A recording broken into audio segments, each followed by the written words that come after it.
Hey guys, it's Vanessa. Welcome back to my channel. I just went to the library. I found so many fun things. Most of this library haul is going to be graphic novels because they had just had a lot of things that I really wanted to read or I've been wanting to get my hands on but hadn't found anywhere. The first thing that I found, which I've been really wanting to read, is Through the Woods by Emily Carroll. I feel like I've heard about for like more than a year at this point. It's always like something that's recommended during October for like Halloween, and it's not nearly October, but I don't care. I'm going to read this in the summer. I love the colors inside.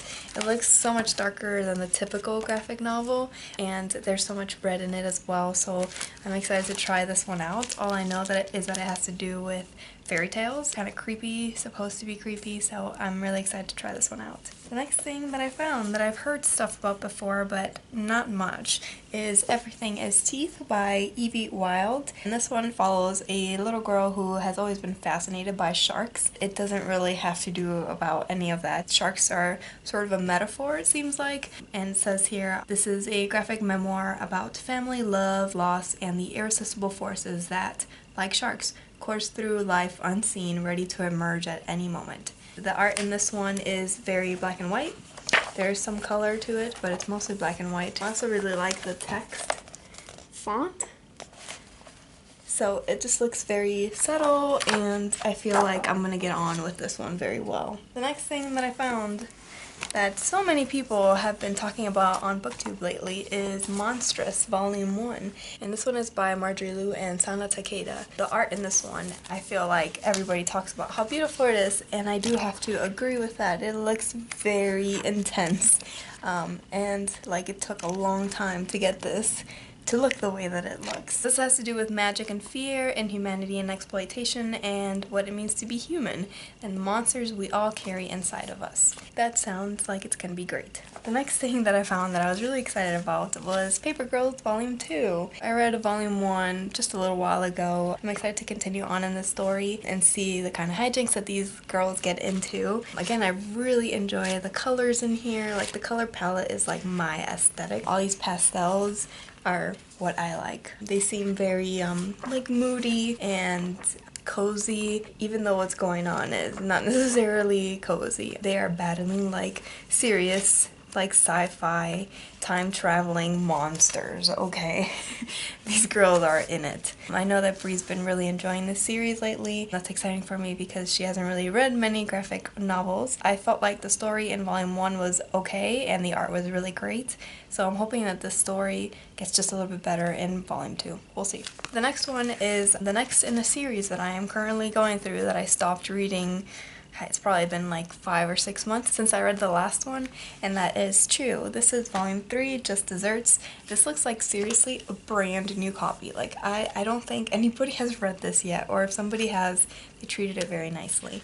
So this one continues the story of Tony Chew, who you see right there, and it has to do with cops, crooks, cannibals, and clairvoyance in this one. He basically has a superpower that he can eat something and he like knows everything about it, and he can solve crimes that way. I'm hoping this one kind of goes more back to its roots of just doing like simple cops mystery kind of things instead of a more like extensive far-fetched plot. If it can go back to basics, that would be great for me. The next thing is The Unbeatable Squirrel Girl. I've been hearing really great things about this lately, and I'm excited to finally dig into this one. I've been seeing it at the libraries that I've been going to, but kind of have been like, yeah, I don't know if I want to read that. But now that I've been hearing some feedback about it, people have been really enjoying it. I kind of want to go into this one and just have it be lighthearted and fun. I kind of want this one to be a little bit more mature than Miss Marvel. I didn't really like some of the storylines in Miss Marvel. I felt like they were a bit too juvenile for me. This one is also classified as YA, so I'm a little bit hesitant that maybe it follows some of the storylines that I'm not that passionate about. So we'll see what I end up thinking when I finally get to it. The last graphic novel memoir that I found is called The Secret Loves of Geek Girls, and this is edited by Hope Nicholson. It follows a bunch of different women creators, which sounded really fascinating to me. It says it's a nonfiction anthology that mixes prose, comics, illustrated stories about the lives and loves of an amazing cast of female creators. It has a bunch of people on here like Margaret Atwood, has my true love, Mariko Tamaki, Trina Robbins, Marguerite Bennett, Marjorie from Monstress. So it has a bunch of people. It has 50 creators, so if you've read any graphic novels or memoirs by women, I'm sure they're probably in here. I looked inside and I really liked the way that it looked.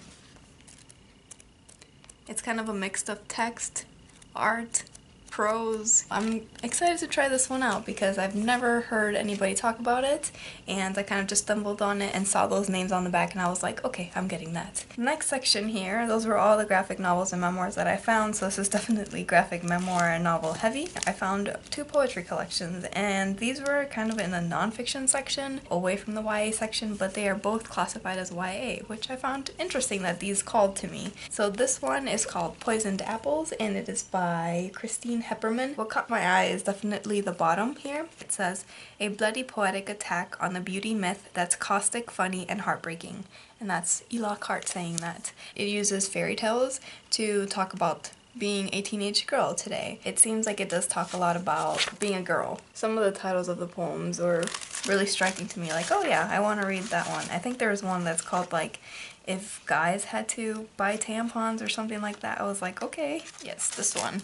If tampons were for guys. That sounds like an interesting poem for me to read. The last thing was also YA supposedly, but I read and it says that it's for children, so I think it just was marked incorrectly. This one has art in it as well, which I liked.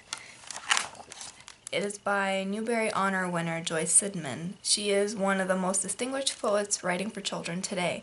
So I've been thinking, some of the poetry that I've been reading has either not really spoken to me or like gone over my head. I thought maybe something written for children could be a little bit easier for me to understand or connect with. Oh, I even forgot to tell you what it's called. It's called What the Heart Knows, Chants, Charms, and Blessings. And then the last section of this haul, and we can finish up here, is nonfiction. So both of these things were things that I didn't get until the last second when we were walking out of the library and I saw the new section, like new to the library, and I was like, these are books that I really, really want, and I got so excited. My boyfriend thinks I'm a weirdo whenever we go to these libraries. The first thing was My Life with Bob. Flawed heroine keeps book of books, plot ensues by Pamela Paul. She writes for the New York Times, for New York Times books, and I follow her on Twitter. She's really great. When I heard about this and like what the whole point of it is, I felt like it spoke to a lot of us that are here on Booktube. So it is Pamela Paul going through all of the books she's ever read because she's kept this list in this book of all the books that she's read. She shares how these stories have shaped her life and how she's matured and grown up through all of these books that she's read through her life. I'm excited to see what Pamela Paul has to say and how much I connect with her and how much I relate to her.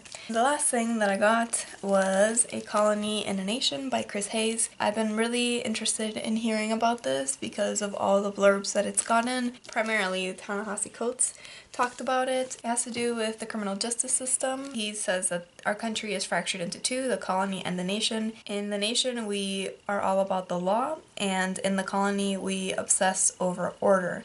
So that's more important to us than, you know, making sure that civil rights are upheld and that we are policing people in a respectful, justified way. I know this is going to have definitely more of a left-leaning tilt because of who Chris Hayes is and his opinions, but I'm excited to see kind of his arguments, what I think about them, and seeing if he sells me completely on his argument. That is it for my huge library haul where I got really excited and I had to carry up all these books up 3 flights of stairs and they were heavy. Hopefully I can get to these in August. I'll report back to you. Thanks so much for watching my video. I'll see you in my next one. Bye bye.